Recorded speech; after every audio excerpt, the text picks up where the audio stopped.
ദിലീപ് കുമാർ തുടരുക. അൻവർ പാലേരിയിലേക്ക് പോവുകയാണ്. ഖത്തറിൽ നിന്ന് അൻവർ പാലേരി ചേരുന്നുണ്ട് തത്സമയം. അൻവർ, ഇന്നലെ രാത്രി ഈ B2 വിമാനത്തിന്റെ മൂവ്മെന്റ് സംബന്ധിച്ച് അമേരിക്കൻ മാധ്യമങ്ങൾ വാർത്തകൾ പുറത്തുവിടുമ്പോൾ ഒരുപക്ഷെ അതൊരു സമ്മർദ്ദ തന്ത്രമാകാം എന്നതായിരുന്നു ആദ്യഘട്ടത്തിലെ വിലയിരുത്തൽ. അതിനപ്പുറത്തേക്ക് ബങ്കർ ബസ്റ്റർ ബോംബുകൾ പതിക്കുന്നത് കണ്ട് അത് തത്സമയം അമേരിക്കയിൽ ഇരുന്ന് വീക്ഷിക്കുകയായിരുന്നു ഡൊണാൾഡ് ട്രംപ് ചെയ്തത്.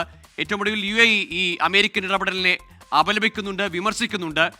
ഗൾഫ് രാജ്യങ്ങൾ ഈ ആക്രമണത്തെ, നിലവിലത്തെ സംഘർഷ സാഹചര്യത്തെ എങ്ങനെയാണ് വിലയിരുത്തുന്നത്? ബഹ്റൈൻ ഉൾപ്പെടെ ആളുകൾക്ക്, പൊതുജനങ്ങൾക്ക് മുന്നറിയിപ്പുകളും സുരക്ഷാ മാർഗനിർദ്ദേശങ്ങളും നൽകുന്നുണ്ടല്ലോ. ഗോകുൽ, തീർച്ചയായും ഗൾഫ് രാജ്യങ്ങളെ സംബന്ധിച്ചിടത്തോളം, പ്രത്യേകിച്ച് തൊട്ടടുത്ത് കിടക്കുന്ന ബഹ്റൈൻ, ഖത്തർ, അതുപോലുള്ള UAE പോലുള്ള രാജ്യങ്ങൾ, കുവൈത്ത്, ഇവരൊക്കെ സുരക്ഷയ്ക്കാണ് പ്രാഥമികമായ ഒരു പ്രാധാന്യവും മുൻഗണനയും നൽകുന്നത്. ഇപ്പോൾ നേരത്തെ പറഞ്ഞതുപോലെ ബഹ്റൈൻ മാത്രമാണ് ഇക്കാര്യത്തിൽ ശക്തമായ ചില നടപടികൾ ഇപ്പോൾ പ്രഖ്യാപിച്ചിട്ടുള്ളത്. അവരുടെ സർക്കാർ സ്ഥാപനങ്ങൾ, വിവിധ മന്ത്രാലയങ്ങളിലൊക്കെ ജോലി ചെയ്യുന്നത് റിമോട്ട് സംവിധാനം വഴി ആക്കിയിട്ടുണ്ട്. അതുപോലെ തന്നെ 2 ദിവസം കഴിഞ്ഞാൽ ബഹ്റൈനിൽ സ്കൂളുകളിൽ അവധി തുടങ്ങുകയാണ്. ഈ അവധിക്ക് മുമ്പ് ഇന്നു മുതൽ തന്നെ സ്കൂളുകൾ ഓൺലൈൻ സംവിധാനത്തിലേക്ക് മാറുന്നു. അതുപോലെ പ്രധാന റോഡുകൾ, ബഹ്റൈനിലെ പ്രധാന റോഡുകൾ അത്യാവശ്യ കാര്യങ്ങൾക്കല്ലാതെ ഉപയോഗിക്കരുത് എന്ന ഒരു നിർദ്ദേശം കൂടി നൽകിയിട്ടുണ്ട്. ഇത് ഏതെങ്കിലും തരത്തിൽ ബഹ്റൈനിലെ സൈനിക താവളം ഉപയോഗിക്കാനുള്ള സാധ്യതയാണോ എന്ന് ചിലർ സംശയിക്കുന്നുണ്ട്.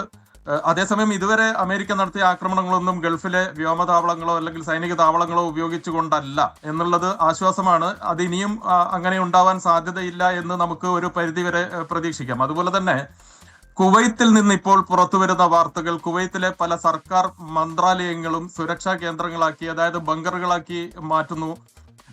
ധനകാര്യ മന്ത്രാലയം ആണ് ഇക്കാര്യം സ്ഥിരീകരിച്ചിട്ടുള്ളത്. ധനകാര്യ മന്ത്രാലയത്തിന്റെ ആസ്ഥാനം ബങ്കറാക്കി മാറ്റുന്നു. അവിടെ ഏതാണ്ട് 900-ഓളം ആളുകൾക്ക് അഭയം നൽകാൻ കഴിയും. ഇത്തരത്തിലുള്ള ചില മുൻകരുതലുകൾ സുരക്ഷയുടെ ഭാഗമാണെങ്കിലും ചെറിയ തരത്തിലുള്ള ആശങ്ക ഗൾഫ് രാജ്യങ്ങളിൽ പടർന്നു പിടിക്കുന്നുണ്ട്. ഇതിന് ഒരു പ്രധാന കാരണം നേരത്തെ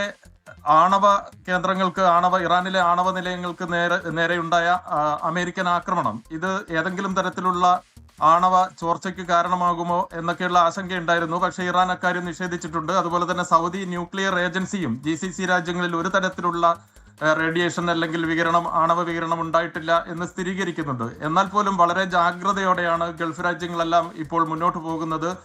നിരവധി വിമാന സർവീസുകൾ, അതായത് ബ്രിട്ടീഷ് എയർവേസിന്റെ UAE-യിലേക്കും ഖത്തറിലേക്കും അതുപോലെ തന്നെ ബഹ്റൈനിലേക്കുമുള്ള വിമാന സർവീസുകൾ ഏറെക്കുറെ നിർത്തിവെച്ച രീതിയിലാണ്.